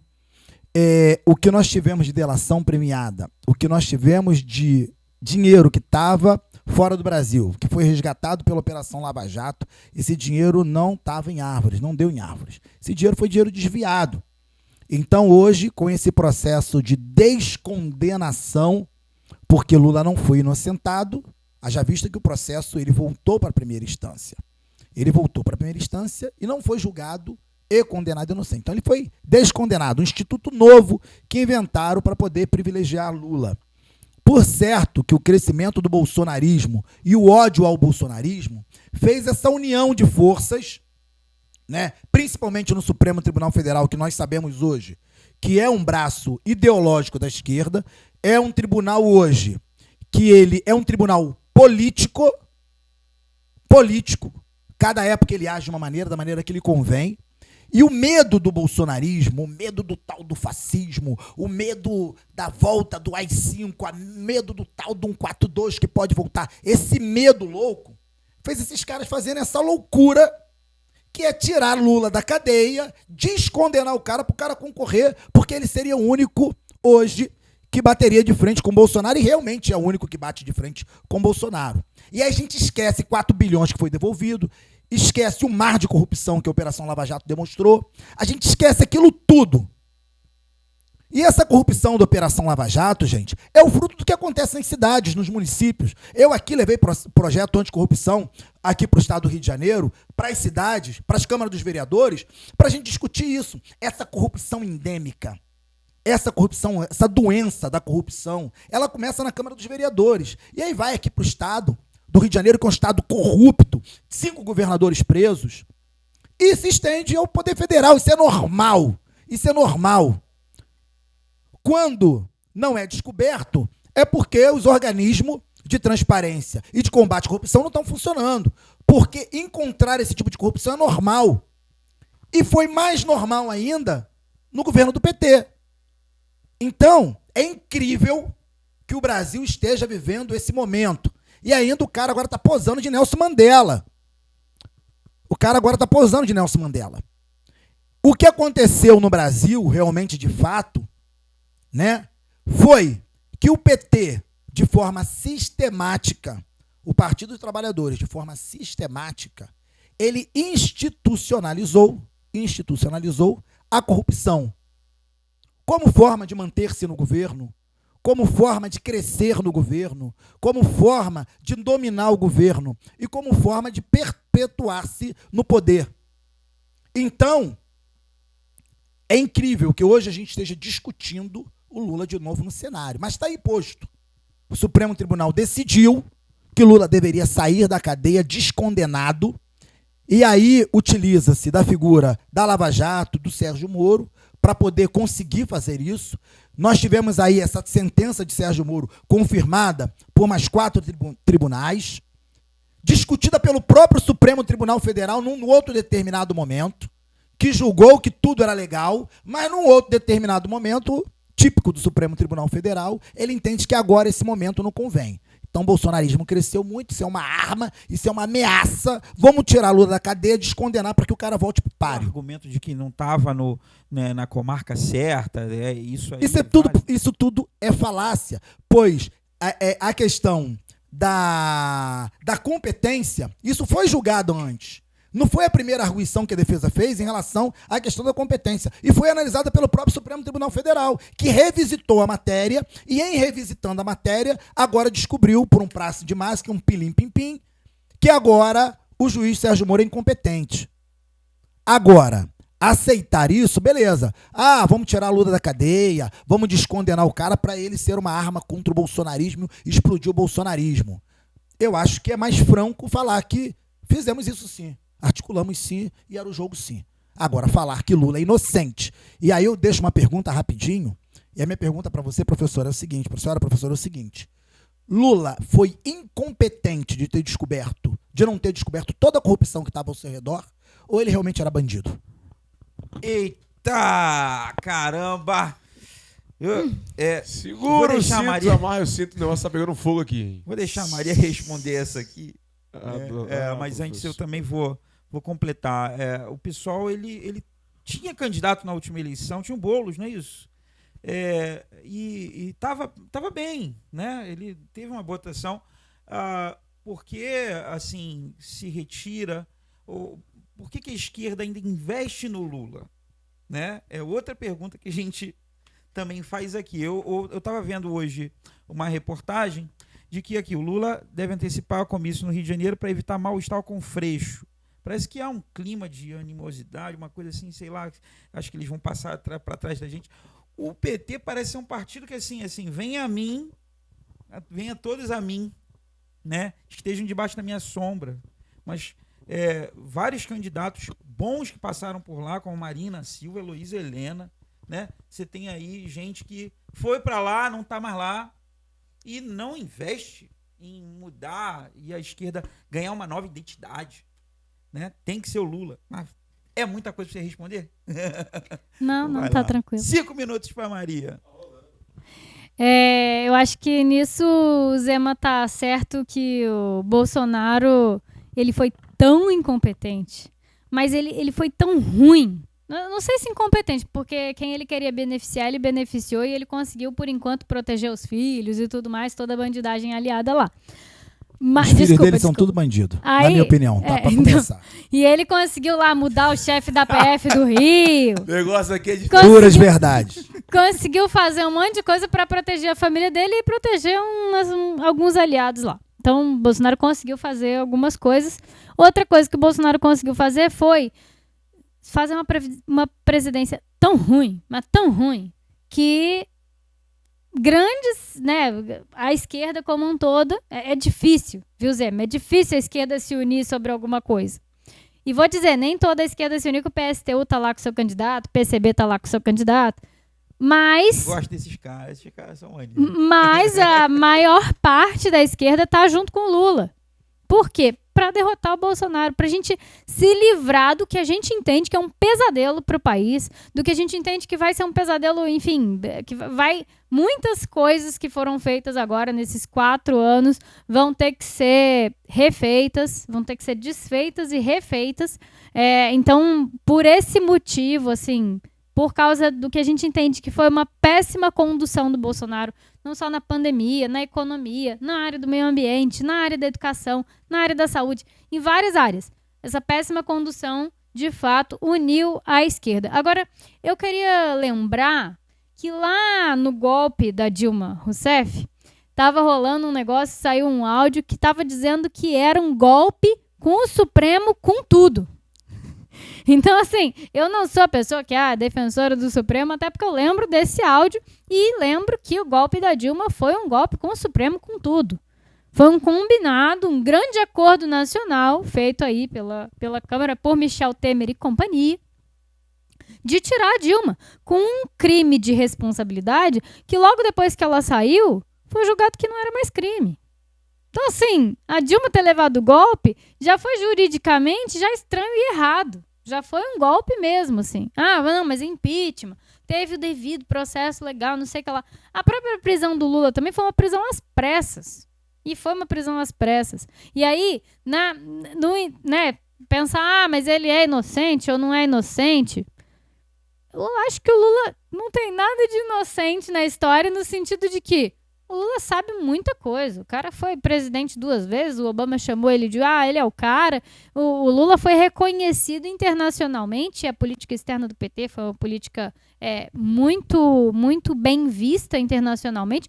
Foi internacionalmente reconhecido como um presidente, um líder na América Latina, uma pessoa muito respeitada, diferente do nosso atual presidente. Muito diferente do nosso atual presidente. Então, às vezes eu vejo o vídeo do Lula e penso, meu Deus, como é que a gente está onde a gente está?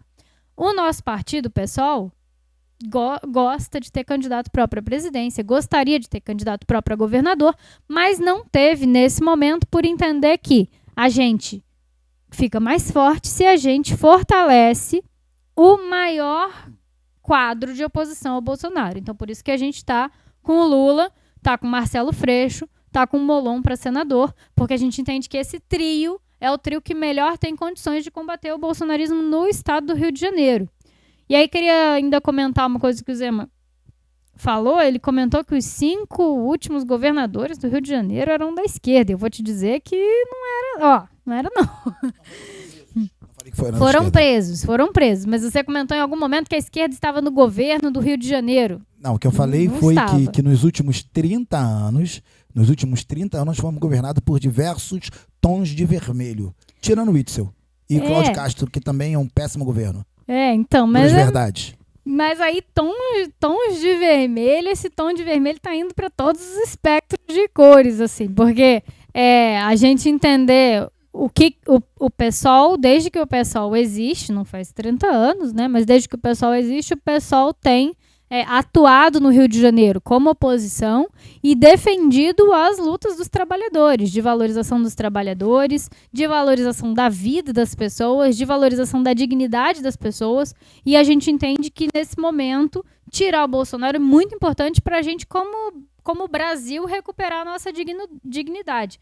Por exemplo, se livrar daquela coisa vergonhosa que é um presidente fazendo campanha no dia da independência. Não precisa daquilo. O presidente não deveria fazer campanha no dia da independência. Não é para isso o dia da independência. 200 anos de independência, vai fazer campanha? Aí você pega a bandeira do no Brasil dia pra fazer campanha. 1º de maio também rolava também, né? Sempre rola aquela campanha no Dia dos Trabalhadores. né? Não era nem época de eleição, pô. 1º de maio não é nem época de eleição, não tem campanha. Então, eu gostei muito. Olha, podia ser até igual o Flow, né? Isso. Ficar 5 rodando horas de ali, podcast, porque né? a gente entrar em vários temas, tem várias paradas que eu queria perguntar, mas, né, obrigado a você que ficou com a gente até essa hora. A gente vai chegar no finalmente aqui com eles. Mas antes eu acho que o Zé ainda quer falar mais alguma coisa e a Maria também quer falar alguma coisa. Então a gente vai para as considerações finais. Morador, você é sensacional. É você que proporciona isso aqui. Então não esquece de curtir, compartilhar o conteúdo. Fala pro pessoal que em Magé tem um talk show como esse que você vê na TV aí. A gente ainda vai chegar lá. Fala, Zema. Então vamos lá. Agradecer, né, cara? Pelo amor de Deus. A hospitalidade aqui, fantástica. Eu tô muito grato de estar aqui. Quero carteirinha de sócio da casa. Boa, vai ser um prazer receber. Bota o cronômetro pra rodar, Salomão, que o tempo que ele tiver, a Maria também vai ter, porque aqui é democracia. Então, quero dizer o seguinte, falando agora a parte, toda essa questão de lulismo, bolsonarismo, esquerda, direita, existe um problema no estado do Rio de Janeiro. Sou candidato a deputado estadual, tão quanto a professora. Existe um problema no estado do Rio de Janeiro, que é um problema endêmico, que é o problema da corrupção no estado do Rio de Janeiro. Número 1, nós temos uma LERJ completamente vendida. O trabalho do deputado estadual é ele fiscalizar e propor. Mas nós temos uma LERJ completamente vendida para o governador. Não para esse governador. As últimas legislaturas que tivemos obedeceu o mesmo padrão. Tem uma maneira de você, eleitor que está em casa, identificar qual é o candidato a deputado estadual que tem cheiro de sacanagem, que tem cheiro do cara que vai se vender. Uma questão são chamados grupos políticos. Quando você olha um candidato que ele tem 100, 200, 300, 400 pessoas atrás dele, corre desse cara.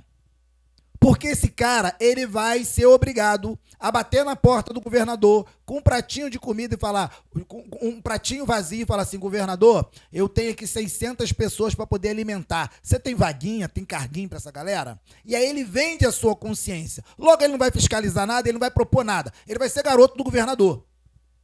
Para você identificar, eleitor, primeira coisa, procure votar em pessoas que quando você olha o cara, ele está com 1, com 2, com 5, com 10, assim como a professora, está ali com meia dúzia, eu também estou com meia dúzia, que são pessoas que eu não vou precisar bater na portinha do governador para pedir nada, porque eu não tenho famílias atrás de mim para poder sustentar. Vai ser pau no lombo sem massagem, o trabalho de fiscalização e o trabalho de propositura. Então essa é a primeira maneira de você, eleitor, identificar. Outra questão, hoje nós vivemos aí essa era dos partidos políticos, que são fábrica de criminosos. Hoje nós temos as chamadas, eu sou a favor da candidatura independente, sou completamente contra a candidatura que o pessoal diz hoje que é eleição direta. Não é eleição direta bodega nenhuma, a eleição é indireta, porque você não vota em quem quer, você vota em quem o partido coloca para que você vote. Então, hoje, nós temos péssimos quadros disputando a Câmara Estadual e a Câmara Federal. Péssimos quadros. Então, você, eleitor, não vende seu voto. Você, eleitor, não vai para a urna sem saber, sem ter pesquisado seu candidato, pegar aquele papelzinho amassado quando está ali já na porta do colégio para você votar. Não faça isso com o nosso Rio de Janeiro. Nós precisamos recuperar o Rio de Janeiro. Nós precisamos de credibilidade. Nós precisamos de nome. Nós precisamos de pessoas que vêm de fora da política. Pessoas que não estão viciadas no dinheiro público. Pessoas que não estão acostumadas e estão serenizadas com essa máquina pública. Precisamos realmente de uma mudança na política do Estado do Rio de Janeiro. Por isso que eu botei o meu nome na urna como opção para você. Coloquei meu nome, Dr. Zema, Duras Verdades, como opção na urna para você. Você que queria um cara que tem coragem e tem moral para poder combater o sistema, que não tem político de estimação, Por isso que eu não estou apoiando nenhum governador. Por isso que eu não estou apoiando nenhum senador. Por isso que o deputado federal que está junto comigo é Felício La Terça, que é delegado de Polícia Federal. Por isso que na minha cédula eu não coloco ninguém. Sabe por quê? Porque o meu papel não é fazer parceria com o governador para poder ganhar voto. O meu papel é cobrar o governador. Seja lá quem for que estiver sentado naquela cadeira, eu não vou ser oposição, mas eu vou ser um fiscalizador. E por isso, vote 77670, doutor Zema. No dia 2 de outubro, eu peço seu voto de confiança para o nosso projeto político. Dá uma olhada nas nossas mídias sociais, dr.zema oficial, ou bota só lá dr.zema, que em qualquer mídia vai aparecer o nosso nome. Dá uma pesquisada no que a gente tem realizado. E o que sem mandato nós fizemos nos últimos 5 anos de guerra no Brasil. E aí sim, eu coloco o meu nome, eu coloco a minha honra na urna como opção para você. Valeu? Obrigado. Valeu. Maria, agora é contigo. Olha aí, ó, 4 minutos e 47. Você pode usar. Queria, em primeiro lugar, agradecer, Morada, o convite, Zema, o debate. Menino Salomão, Jonathan, Michele aí atrás. Queria agradecer pela estrutura, pelo espaço de falar. Acho que esse espaço de debate é muito importante para a gente poder pensar junto que soluções que a gente quer para o nosso estado do Rio de Janeiro e para o Brasil. Eu sou Maria Bertosch, sou candidata a deputada estadual, meu número é 50021. Eu sou professora da rede pública, conheço de perto as questões da educação que a gente precisa resolver para esse país ter perspectiva, para os nossos jovens poderem olhar para o futuro, pensar o que eles querem fazer da vida. E o que a gente quer é vida digna para todo mundo. Nós, mulheres, a gente sofreu muita violência durante a pandemia. A gente, não só a violência contra as mulheres, dos nossos parceiros ou companheiros, mas a violência do desemprego, a violência de ter que ficar com filho, cuidando de filho em casa porque não tem vaga na creche. São várias violências que nós mulheres sofremos, historicamente, que a gente precisa de mais mulheres na política para poder combater, para poder ter mais espaço de participar da produção do mundo como o mundo deve ser, como a gente quer que o mundo seja. Então, ter mais esperança, trabalhar junto, é para isso que eu me candidato. A gente tem hoje 15% de mulheres na política, no parlamento. A gente precisa chegar pelo menos aos 50%. Então, por isso que eu convido você a conhecer as nossas redes sociais. Eu sou Maria Bertosch. Isso tá no Facebook, no Instagram, tem no TikTok, tem no Twitter. Faz dancinha também, Maria? Faz dancinha também. Não faço dancinha no TikTok, mas eu tô lá. E a gente está mostrando como a campanha está crescendo. Eu sou de Teresópolis, mas a gente está fazendo uma campanha pelo interior do estado do Rio de Janeiro, visitando as cidades, conversando com as pessoas, panfletando, entendendo os problemas que dizem respeito às nossas cidades e vendo que a gente precisa de uma representação do estado na Alerj. A gente precisa chegar à Assembleia Legislativa para fiscalizar, para ver como que a gente pode fazer para essas políticas públicas que já existem como leis chegarem à vida de nós, cidadãos e cidadãs, para a gente poder acessar as políticas públicas do Estado e ter direitos, e ter esperança, e ter garantia de uma vida digna para todo mundo em todo o Estado do Rio de Janeiro. Então, é por isso que eu convido você a conhecer a nossa candidatura, a conhecer as nossas propostas, as nossas pautas, a história de candidaturas, de debates, de aulas, de cursinho popular, de coletivo feminista que a gente tem feito. São muitos debates, é muita gente junta que tem somado a essa campanha. Queria agradecer a todo mundo que está construindo junto a campanha com a gente. Também quem veio aqui hoje. A gente está há 11 dias da eleição. Agora o programa vai ser exibido nos próximos dias, então está chegando pertinho da hora de votar e eu convido você a conhecer as nossas redes sociais, mandar uma mensagem para mim e votar no dia 2 de outubro, Maria Bertosch para deputada estadual. Eu tô com Lula, tô com Freixo, tô com Molon, tô com vários candidatos a deputado federal pelo PSOL, porque o PSOL é o partido que oferece alternativa para a população fluminense, para a gente poder pensar um futuro bom e bom para todo mundo. Então é Maria Bertosch para deputada estadual 50021. Obrigado pela presença de vocês. Obrigado, doutor Zema. Obrigado, professora Maria. Fiquei muito feliz com o resultado. Salomão, o que você achou? Muito bom, muito obrigado por você estar com a gente aqui no Família Morada Talk. Agradece, né? Vocês são top demais, gente. Que debate é esse? Parabéns, parabéns. É uma pena Construir ideias, né? não termos conseguido transmitir ao vivo, Sim. mas a gente vai editar com todo carinho para poder entregar esse conteúdo para você. É tudo feito com carinho para você, Pra tá, você, pessoal? O morador. melhor conteúdo, os melhores candidatos para que a gente possa alcançar você também. Tome a sua decisão com sabedoria. Não esquece de dar aquela conferida em cada candidato. Não vai tomando porque está levantando bandeirinha para ninguém, não. Toma a sua decisão, porque o voto é algo muito sério, tá, pessoal? Vamos ficando por aqui. Morada Talk é meu, é teu, é tudo nosso. nosso. Valeu.